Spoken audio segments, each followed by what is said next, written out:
diz que pela fé, José, próximo do seu fim, fez menção do êxodo dos filhos de Israel, bem como deu ordens a respeito de seus próprios ossos. Pela fé, Moisés, depois de nascer, essa expressão, deu ordens a respeito de seus próprios ossos, é o pedido que o José fez de que depois que ele morresse, que ele não fosse sepultado ali no Egito, mas que ele fosse sepultado lá na terra dos seus pais, né? Pela fé, Moisés, depois de nascer, foi escondido por seus pais durante 3 meses. Olha que interessante essa expressão. Pela fé, Moisés foi escondido por 3 meses depois de nascer. Como que um menino recém-nascido, de 1, 2, 3 meses, pode ter fé em alguma coisa? Pela fé, Moisés, com 3 meses de vida, se escondeu para não morrer. O texto está atribuindo a fé a Moisés, mas na verdade quem exerceu fé foram os pais de Moisés. O seu Arão com a dona Joquebede. Então, olha que coisa interessante. A Bíblia está imputando a fé dos pais aos filhos. Está dizendo que quem teve fé foi Moisés, quando na verdade quem teve fé foram os pais de Moisés. Então é a importância da gente transferir a nossa fé para os nossos filhos, porque um belo dia a nossa fé passa a ser a fé dos nossos filhos. É muito legal ler a história dos primeiros patriarcas, pois o Abraão tinha um relacionamento com o Deus do pai dele, e de repente passa a ser o Deus dele.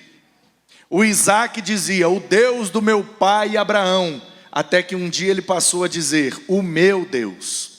O Jacó dizia, o Deus do meu pai Isaac e do meu avô Abraão, até que um dia ele passou a dizer, o meu Deus.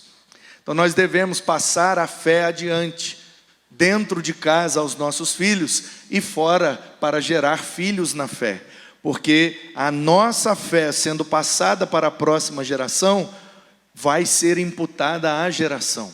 Por enquanto é a nossa fé, mas um dia pode vir a ser a fé deles. Então, muito interessante que o escritor de Hebreus, que é um excelente orador grego, porque ele faz uma homilia perfeita, ele está apontando que pela fé Moisés viveu aquilo, mas ele era um recém-nascido, então a fé que operava ali ainda era a fé dos seus pais. A importância dos pais crentes para gerar filhos crentes. E eu não estou falando de membro de igreja, nem de frequentador de culto, eu estou dizendo de fé. Porque viram que era um menino bonito e não temeram o decreto do rei. Pela fé, Moisés, sendo homem feito, recusou ser chamado filho da filha de Faraó, preferindo ser maltratado junto com o povo de Deus, a usufruir prazeres transitórios do pecado. Ele entendeu que ser desprezado por causa de Cristo era uma riqueza maior do que os tesouros do Egito. Muito interessante isso aqui também, porque Jesus nasce 1500 anos depois de Moisés. Como que o Moisés, por causa de Cristo, recusou os tesouros do Egito? Jesus nasceu 1500 anos depois. Então, o que o pregador de Hebreus, como você sabe, não é uma epístola, é uma homilia, é um sermão, que foi escrito e enviado como carta, mas não é um texto epistolar. É um esboço de uma pregação, ou na verdade a pregação toda. E o cara que escreveu isso daqui, que pregou essa mensagem, e tem 8 possíveis autores para a carta de Hebreus, se você tem dúvida, coloca aí, Pibitaim Hebreus, e vai aparecer a aula aí sobre essa carta com mais detalhes.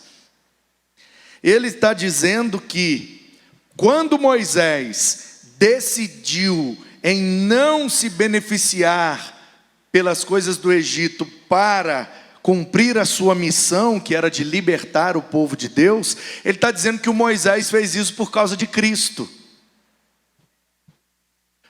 Mas Jesus não tinha nascido, ele ainda ia demorar 1500 anos para nascer.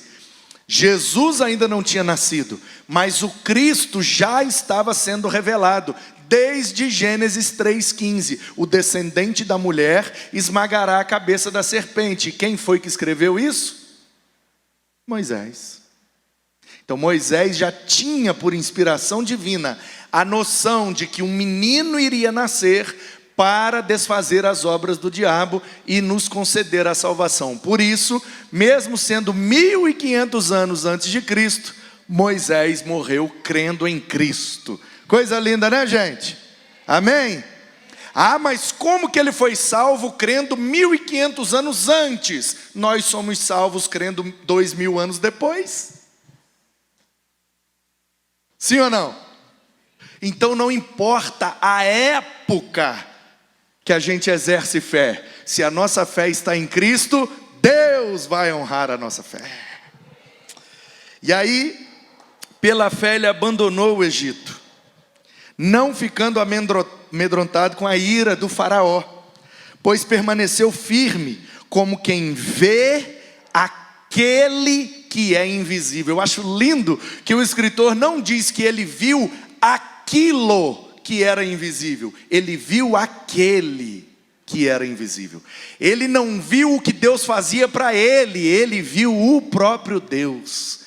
Irmãos, é muito bom ver Deus fazendo coisas para nós, mas mesmo que Deus não faça coisa nenhuma para nós, é muito bom a gente ver Deus, perceber, sentir, ter a convicção: Deus está aqui, aleluia, tão certo como o ar que eu respiro.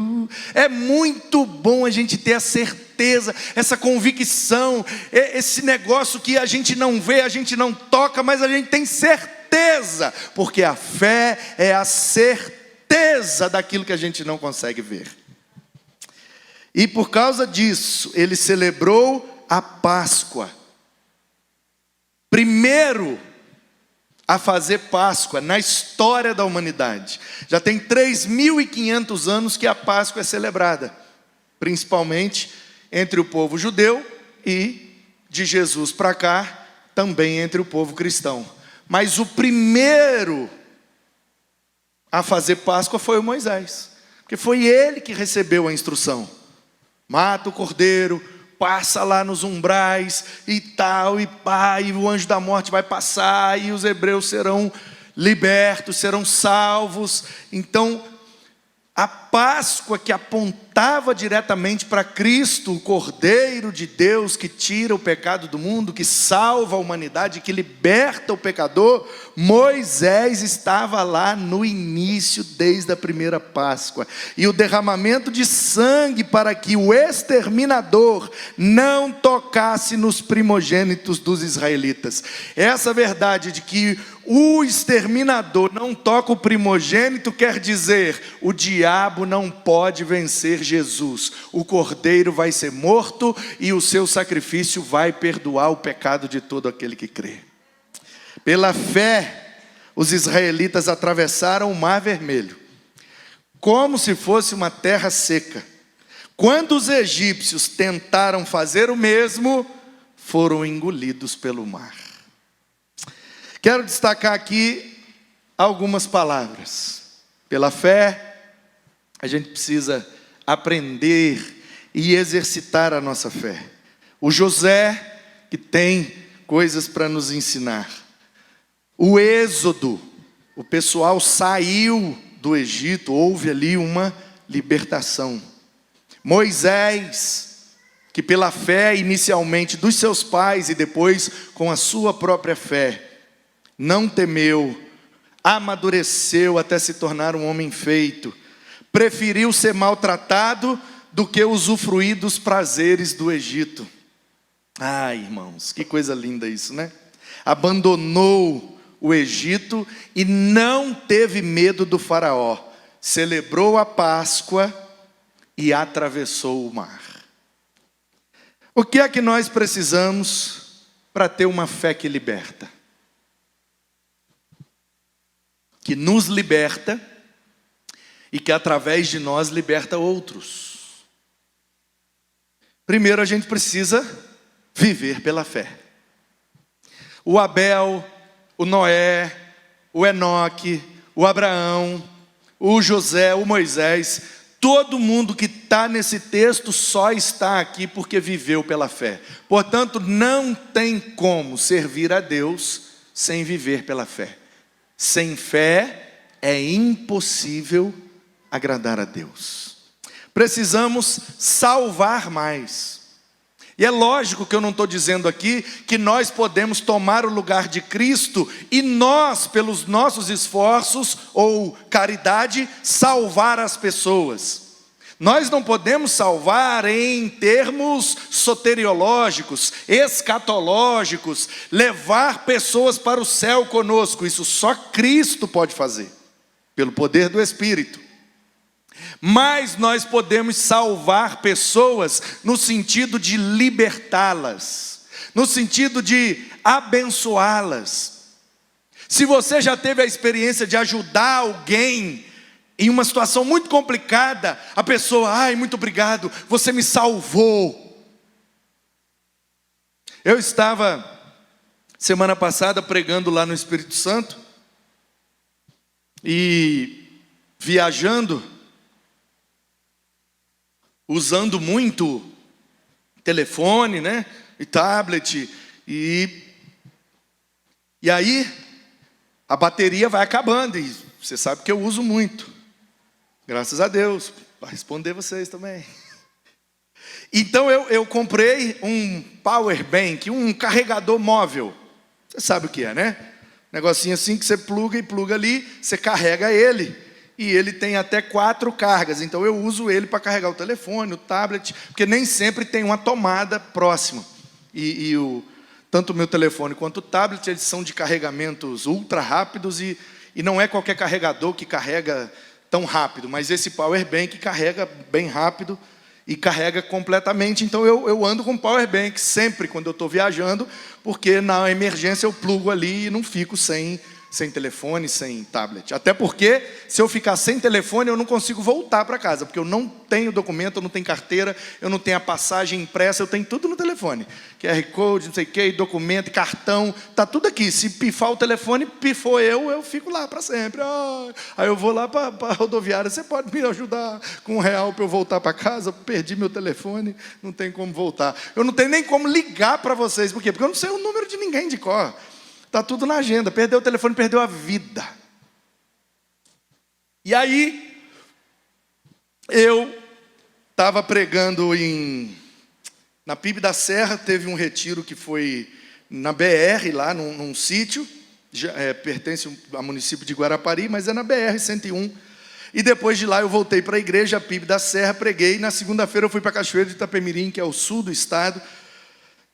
E de segunda para terça, de madrugada, eu voltei para Vitória para voar de volta para São Paulo na terça de manhã, bem cedo, e trazendo cachorro, aquela confusão toda que você viu lá. Aí,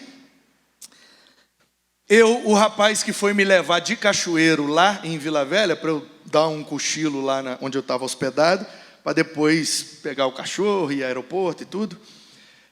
Aí eu peguei o power bank, porque dentro do carro, o telefone quase acabando a bateria, porque eu fiquei dando aula lá e tal, o tablet estava com pouquinha bateria, o telefone também foi ficando com pouco. Aí eu pluguei o power bank, a minha mala lá e tal, aí carregou tudo, eu tirei.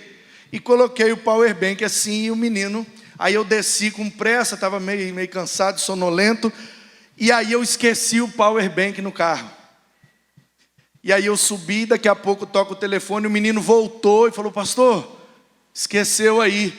Aí eu, nossa Deus, meu power bank, meu filho, muito obrigado, você me salvou, você salvou minha vida, porque senão não ia ter como carregar o telefone, como é que eu ia abrir a passagem e tudo. Então, falei, você salvou minha vida.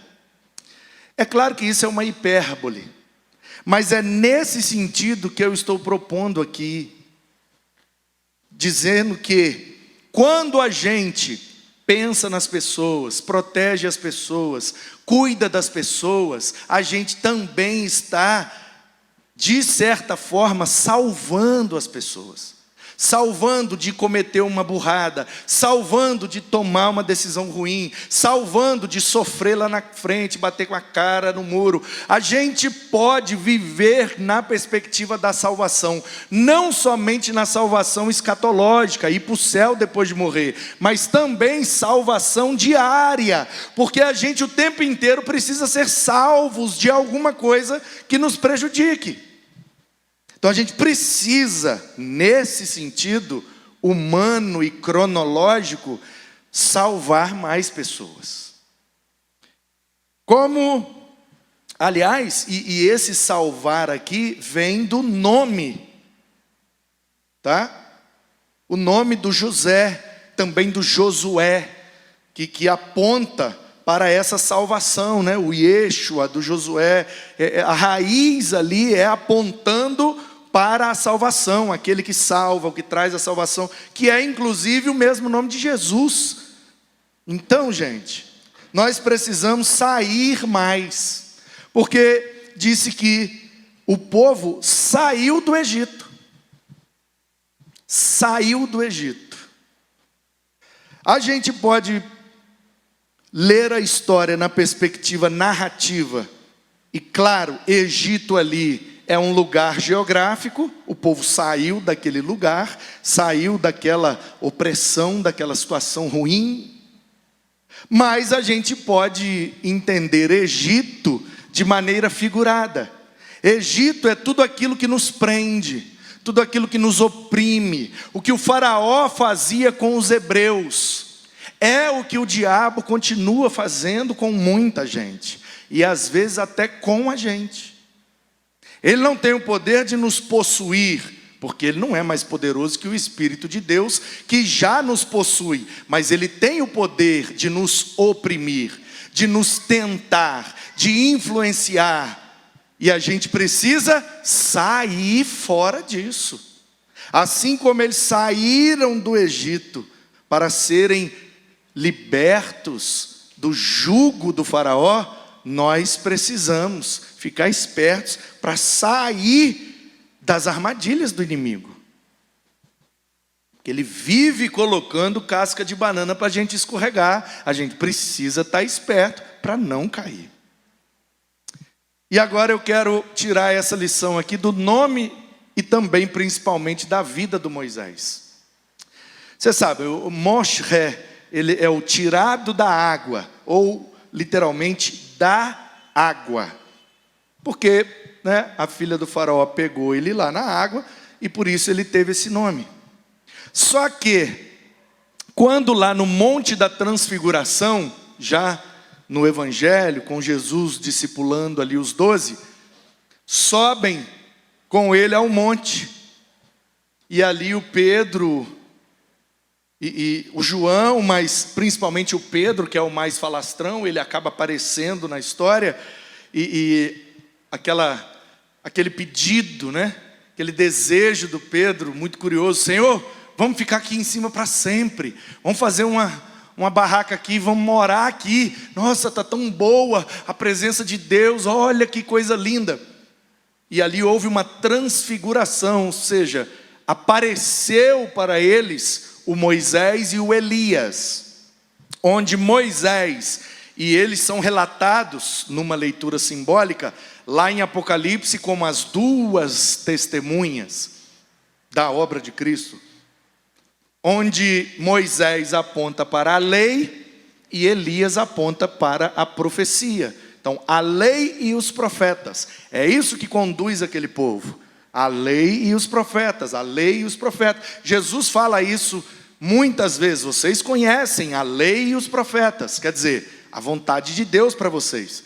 Então, quando aparece ali Moisés e Elias, Moisés simboliza a lei.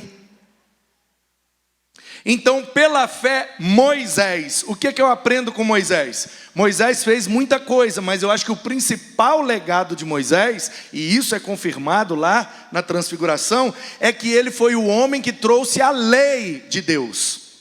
E numa perspectiva jurídica, se você está dentro da lei, você é legal.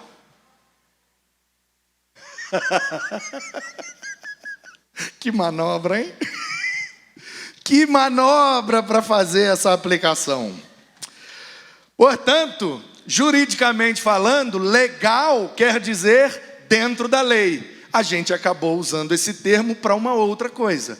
Então, no popular, legal é aquilo que não quebra a lei e aquilo que é agradável a nós. É legal. Fulano é legal. Se ele tivesse descumprido alguma lei, a gente não diria que ele é legal, porque aí a gente ia falar que ele é bandido. Mas também pode ser fulano é legal, no sentido de ele é gente boa, ele é agradável, ele não descumpre as regras, as leis, ele é legal. Então, nós precisamos ser mais legal, gente. A gente precisa ser mais legal, porque a gente é o povo da fé. Vereiro. Mas às vezes a nossa fé é uma fé chata. É uma fé quadrada, obsoleta, religiosa, que não é legal. Ô gente, eu vou falar uma verdade para vocês. Eu tenho a impressão, eu posso estar enganado. É só uma impressão que eu tenho. Mas eu tenho a impressão de que se o crente for gente boa, só dele ser gente boa, ele já está muito à frente de todos os outros. Precisa nem saber muita Bíblia, teologia, não, só de ser gente boa, já sai muito na frente. Porque eu vou te falar, viu? Quanta gente não está sendo alcançada porque nós somos chato demais. E olha que legal esse jogo de palavras. Na intenção de sermos muito legais, a gente acaba se tornando legalista, na perspectiva jurídica. Por outro lado, a gente precisa então ser mais legal, mais gente boa, mais agradável. Quanto mais agradável, menos legalista. O cristão precisa ser legal, sim, para viver dentro da lei, mas a lei é para ele e não para o outro. Esse é o nosso problema. A gente quer imputar a lei para o outro. Aí a gente deixa de ser legal. Só é legal quando eu aplico a lei para mim. E para você? Para você, abraço, beijo e oração. E Deus trate com você de forma legal. Amém? Então bota um sorriso nesse rosto. Abraça alguém. Vamos ser legal, gente. Vamos ser mais legal. Vamos parar de brigar em nome de Jesus. Meu Deus, não aguento mais. Precisamos esconder mais. O texto disse que Moisés nasceu bonito.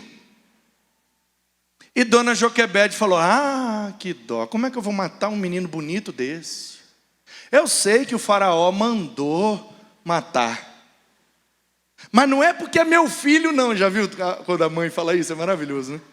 Não é porque é meu filho não, mas é muito bonito. Eu não tenho coragem de matar. Mesmo se fosse feio, você acha que vai matar? A mãe não vai matar o filho de jeito nenhum, gente.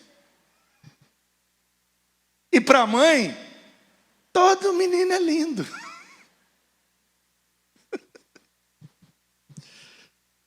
E aí, o que eles fizeram? Esconderam Moisés.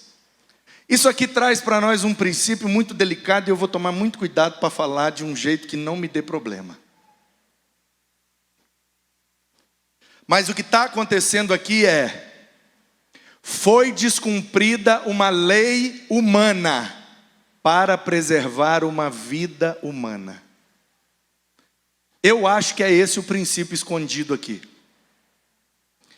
Foi descumprida uma lei humana para preservar uma vida humana. A única possibilidade de descumprir uma lei humana é quando a lei humana está contrária à preservação da vida. Para preservar uma vida, temos o direito de não observar uma lei humana.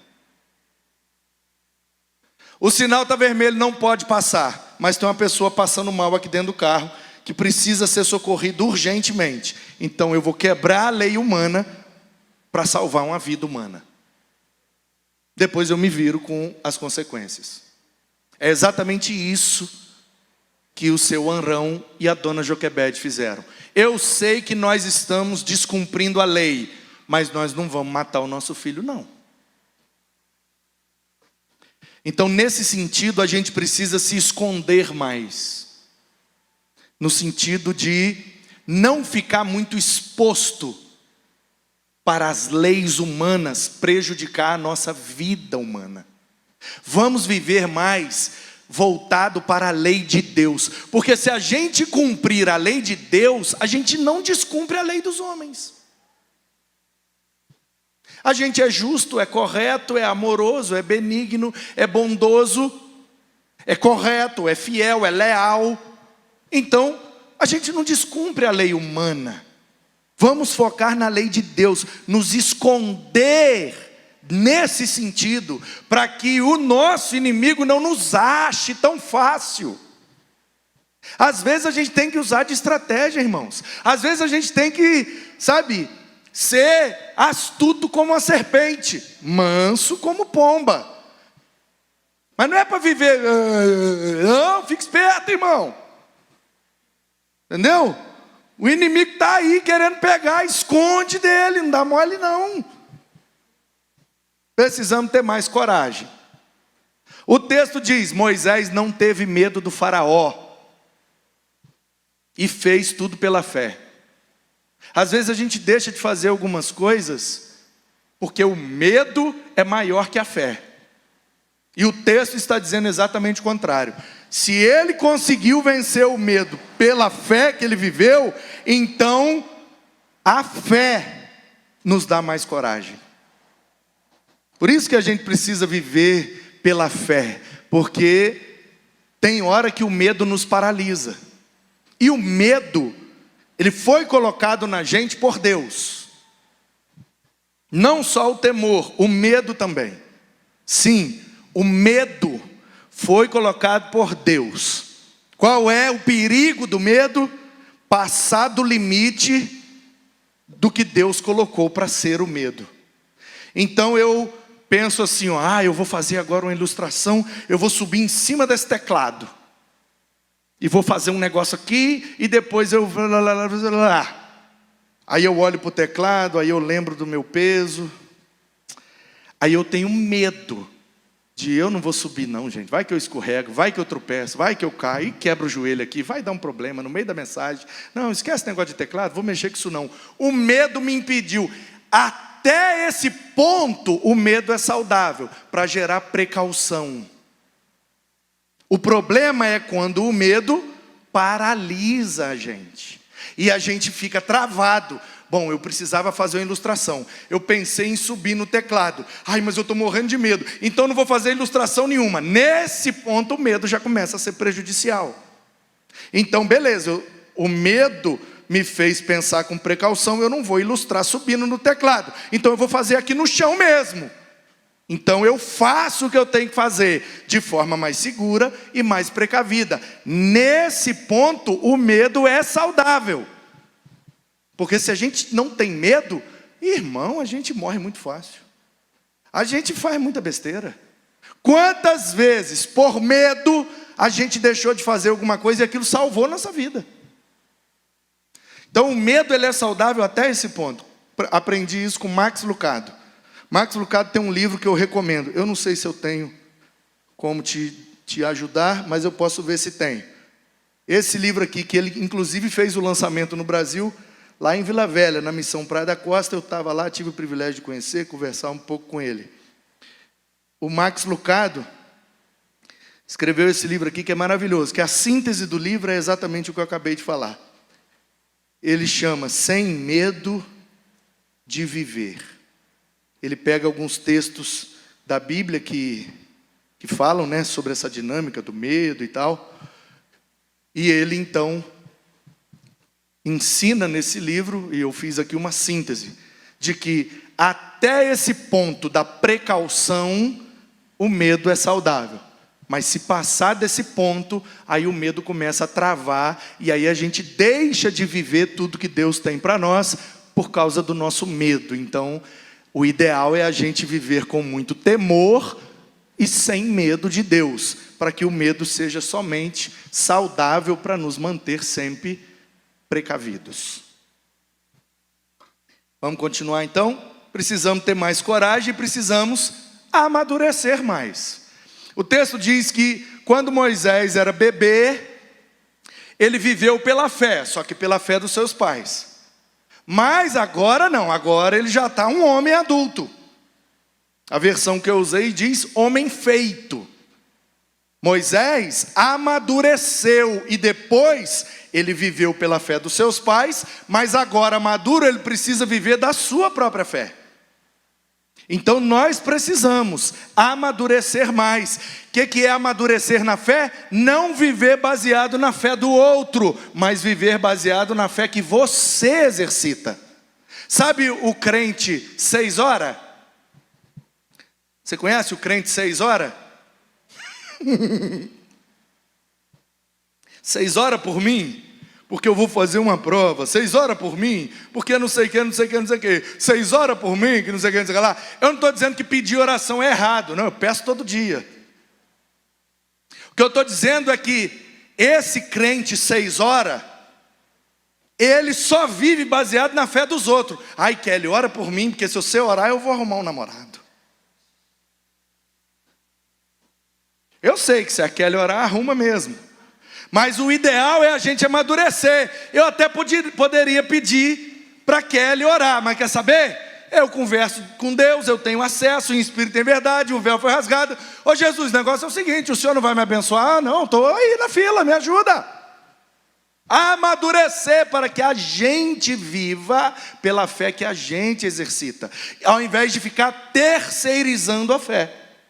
Um crente maduro, ele compartilha os desafios, mas ele não terceiriza a sua fé. O que o mantém de pé não é a fé do outro, é a sua própria fé. Às vezes eu conversando com as pessoas, ela fala, não, eu sou muito abençoado, sabe por quê? Por causa das orações da minha mãe. Sim, a gente acabou de ver, a fé dos pais pode ser imputada aos filhos, mas isso demonstra imaturidade. Porque a fé da Joquebede foi imputada no Moisés quando ele tinha 3 meses de vida. Agora que ele tem 40 anos de vida, não é mais a fé da Joquebede não, agora é a fé dele. Se vira, Moisés. E ele parte para dentro do mar, e o mar se abre. Amém? Vamos amadurecer, gente, porque o mar vai abrir. Precisamos renunciar mais. Pela fé, Moisés abandonou o Egito com todas as... Gente, vocês não têm noção do que é o Egito no tempo de Moisés, gente. O que os Estados Unidos é hoje para o mundo, o Egito era 1000 vezes mais. Hoje em dia, eu poderia até tentar ilustrar dessa forma. Não, é como se o Moisés fosse um filho de criação do Trump, que o Trump colocou no... Como é que fala o negócio que morre depois que morre? Testamento. O Moisés era como um filho de criação do Trump, com certidão, com documento, o nome do Trump está como pai dele, e o Trump botou ele no testamento. É tipo isso, você ia falar, caramba, é muita coisa. Só que é 1000 vezes mais que isso. Por quê? Porque o Egito não era só uma nação influente, era o império. Ninguém tinha mais comida, mais recurso do que os egípcios. Não é uma potência, é um império. É o império mais longo que já existiu na história da humanidade. Nem a Síria, nem Babilônia, nem Grécia, nem Roma durou tanto tempo de império quanto os egípcios, gente. Como é que eles fizeram aquelas pirâmides, pelo amor de Deus? Naquela época.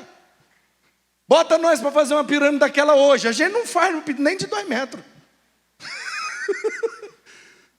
Então nós estamos falando de um negócio. Gente, olha o que o Moisés renunciou.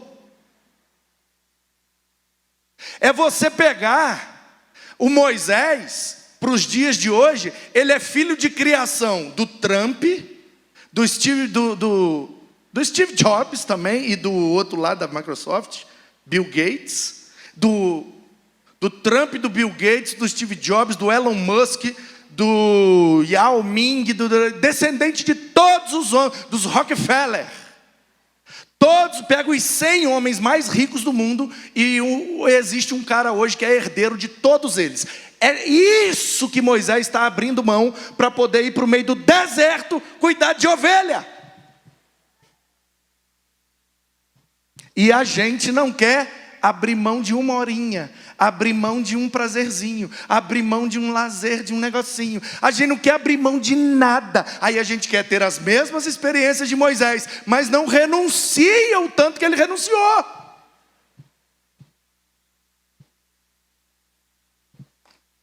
Precisamos fugir mais. O Moisés fugiu do Egito, porque ele estava correndo risco. Meu irmão, Faraó é o diabo. Essa é a aplicação aqui. Então é o seguinte: a gente está correndo risco o tempo inteiro. O que a gente tem que fazer?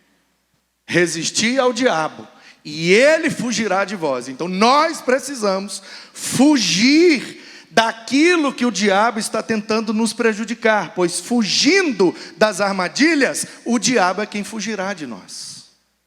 Tem que fugir mais, irmão. Você detectou um negócio esquisito, vaza. Ah, mas esse negócio aqui está meio estranho, foge. Sai fora, foge. Tudo que é do Egito, foge porque é problema. E o Moisés celebrou a primeira Páscoa, né? Então nós precisamos celebrar mais. E celebrar a Páscoa é apontar para Jesus, que é o Cordeiro. Portanto, a gente precisa viver celebrando, porque Jesus morreu, nos deu vida, nos deu fé. A nossa fé exerce para a nossa salvação, nos ensina o que é correto, nos conduz na vida. Vamos celebrar mais, porque a gente tem muitos motivos. A gente não está mais no Egito, a gente não corre mais perigo, a vida eterna já está garantida, Canaã já está preparada para nós. Então vamos viver celebrando mais e reclamando menos. E por último, vamos atravessar o mar, né, irmão? Rompendo em fé, né, Regis? Já cantou? Qual que vai cantar agora depois? Pela fé. Também é bom. É porque o rompendo em fé que fala do mar, né? Que se não abrir, nós vamos andar sobre as águas. É isso aí, irmão. Atravessa, ou atravessa, não tem outro jeito.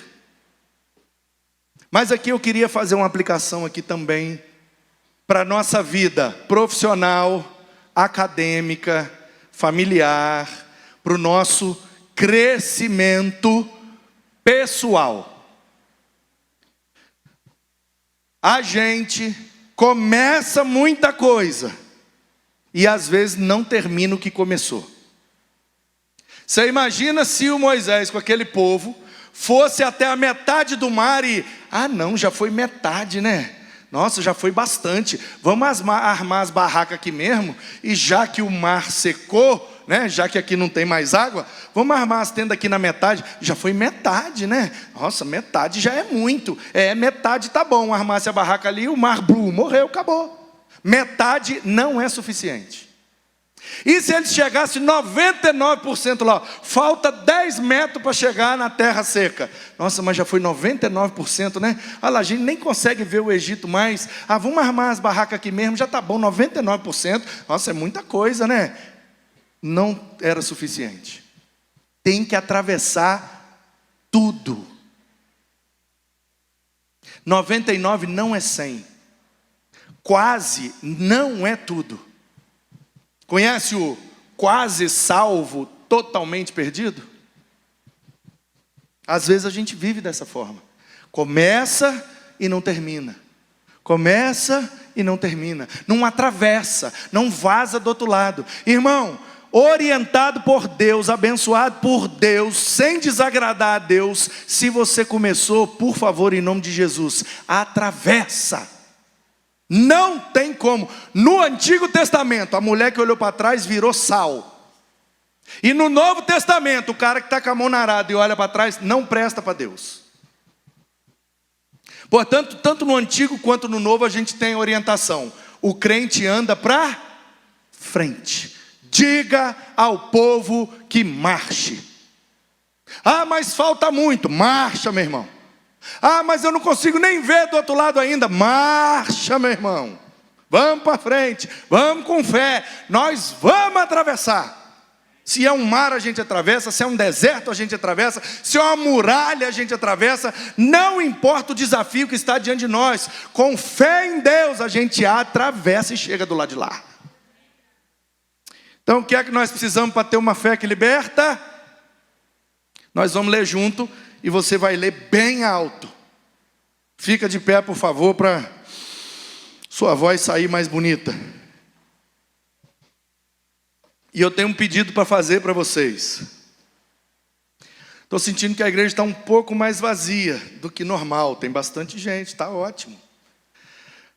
Mas eu já estou arrependido de ter anunciado que as carteiras chegou.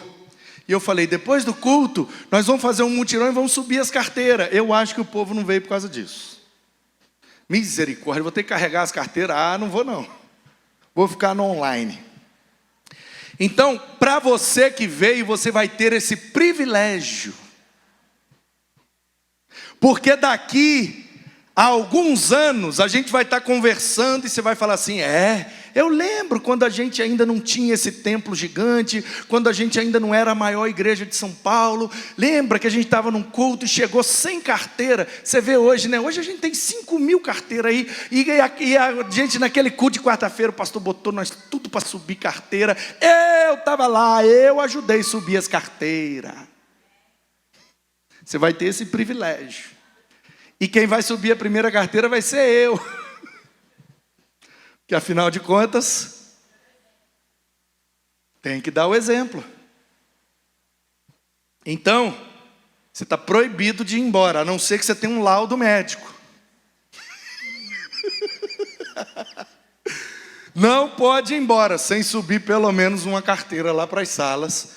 E depois, quem puder e quiser, estaremos aqui atrás num momento de comunhão, confraternização, comendo, bebendo. Louvado seja Deus, agradecendo a Deus pela vida da Eliette, de todo mundo que ajuda na equipe da cozinha. E todo domingo de manhã e toda quarta-feira a gente tem um lanche delicioso. Louvado seja Deus. Obrigado, Eliette, e toda a equipe da cozinha.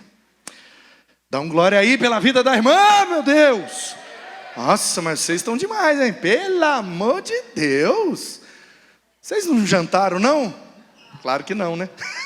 Vamos lá? Viver.